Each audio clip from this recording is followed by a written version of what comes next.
I started writing for kids because I love to make kids laugh. Because when kids laugh, I laugh all the time. And I'm kind of a goofball. Writing for kids, I feel like people often think kids aren't terribly sophisticated. And I think kids are extremely sophisticated. And I think they're so sophisticated, they appreciate fart humor. And frankly, I couldn't really write fart humor for adults. So that's one of the great joys in life, is writing fart humor and getting paid to do that. I wrote Goldilocks and the Three Bears, completely ruined by Cabbage, because when my kids were little, I would retell them this story as they went to bed. And as I would tell this story, I came to realize that there was a flaw that just made zero sense. The big bowl of porridge, the medium bowl of porridge, and the little bowl of porridge, there's no way the temperatures could be that different. Because the big bowl, oh, it's too hot. Okay, that makes sense. So how the heck is the medium bowl cold? You answer me that. Does anybody really understand how that medium bowl could be cold? And then the small bowl you're telling me is just right? That makes zero sense, like none. And so this actually, it got me thinking, and I would retell the story to my kids and I would have it be on a plate. I would have the medium bowl be on a plate instead of a bowl, because I thought maybe that way it would cool faster if the surface area was greater. And then I thought, that's just completely stupid, so I'm just gonna write the story myself. And then I thought, this does not have enough cabbage, and it does not have any fart humor in it. So I thought, let's write it with the laws of physics applying to the porridge, and let's include cabbage, and let's include some farts. Frankly, I am a very pro-Cabbage person, so a lot of people think that I'm somehow against Cabbage because I wrote a book where Cabbage plays a fairly central role and Cabbage's effects have a central role. But I'm really quite pro-Cabbage. That said, I do have one small grievance, that I love to garden and I've never successfully grown cabbage. I planted a whole garden's bed worth of cabbage one year. And I even took a picture of my kid in it, and I said, it's like a Cabbage Patch Kid, it's so great. And then aphids got all but one cabbage, and then that particular cabbage had actually rotted. And so I figured, maybe cabbage needs to be taken down a peg a little bit. So while I am pro-cabbage, if this takes cabbage down just a little bit, that's okay, it's my revenge. I despise mashed turnips because when I was a little kid, my father, who was a gardener in his own right, fantastic gardener, he grew a lot of mashed turnips. And one night for dinner, there was one of my favorite foods. I can't remember what it was, but next to it was this great big heaping bowl of mashed potatoes. And it had butter on the top, and it had a little bit of salt, right on top of the butter. And I was just so excited, and my dad said, hey, why don't you have a great big scoop of that? And I did. I put a big, huge scoop of that, and much like Goldilocks in my book, I took a great big giant bite of that, and I chewed it, and then I went and got another bite, and as I was getting that other bite, I realized that mashed potatoes was actually turnips. And mashed turnips is one of the worst tastes you will ever put in your mouth. It's terrible. And now I don't mean to despise those who like it, because you know what, I'm not going to yuck somebody else's yum. But frankly, it's horrible. And it horrified me.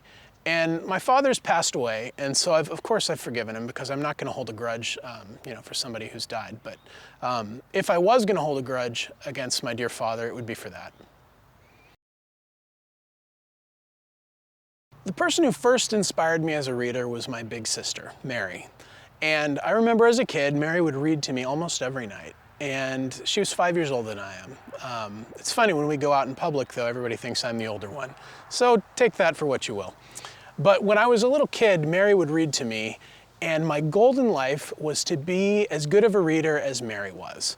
And I'd like to think that I'm almost there by now. But thanks, sis. In my spare time, what I like to do is I love to garden, I love to read, I play with my kids and dogs, and by kids I don't mean goats. Sometimes certain people, like my publisher, confuse human children and goats, kids. Again, I do not hold that against her at all. Those goats are great. But I love to play with my kids. I don't own goats myself, but if I did, I would certainly play with them as well. And I just like goofing around. That's kind of my thing.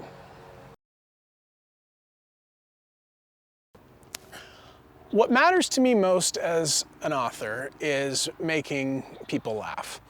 And I don't need to make any money at this, and I think my publisher would probably disagree with that. And I hope to actually get enough people to read this that she can make some money at this.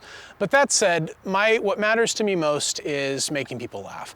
And a dear friend of mine once said, just because no one else is laughing doesn't mean that the joke isn't funny. Now, my wife would disagree with that. Despite being right in pretty much everything else, she's actually quite wrong in that sometimes jokes are very, very funny, even if nobody's laughing, especially if I told the joke. But the whole reason I write is I love to make people laugh, and I love to make myself laugh. And that's where this book came from. I am a full-fledged weirdo, and I write in the middle of the night. If an idea strikes me, I'm one of those people who sits bolt upright in bed, gets my writing implements. I actually write in clay with a little stylus, and I use cuneiform. And then I translate that into English and I type it up on my laptop. But I really do write in the middle of the night. That's one of the quietest times in my house. Okay, that's a correction. It's the only quiet time in my house because my kids and dogs and cats and any visiting animals like mountain lions and coyotes and such, they're asleep too. And that's just my favorite time to write. What's coming next for me as an author is the next book in this series. That's going to be The Emperor's New Clothes, Completely Ruined by Cabbage. And you'll notice one character that's a through line from all of my stories, and he'll be in it as well. And I won't tell you which one, but you'll have to read it to find out. Am I a dog person or a cat person? Hold on one second. This is a little... This is awkward. I'm just gonna... I actually like both dogs and cats equally. I was a dog person until I adopted a little kitty with feline leukemia who just stole my heart, and I just absolutely loved her, and now I love both of them. I have a dog and 2 cats. And I love goats just as much. I don't love goats just as much. I don't. But they're really great. I love goats just as much. Huh, but I like this goat. I really do like this goat.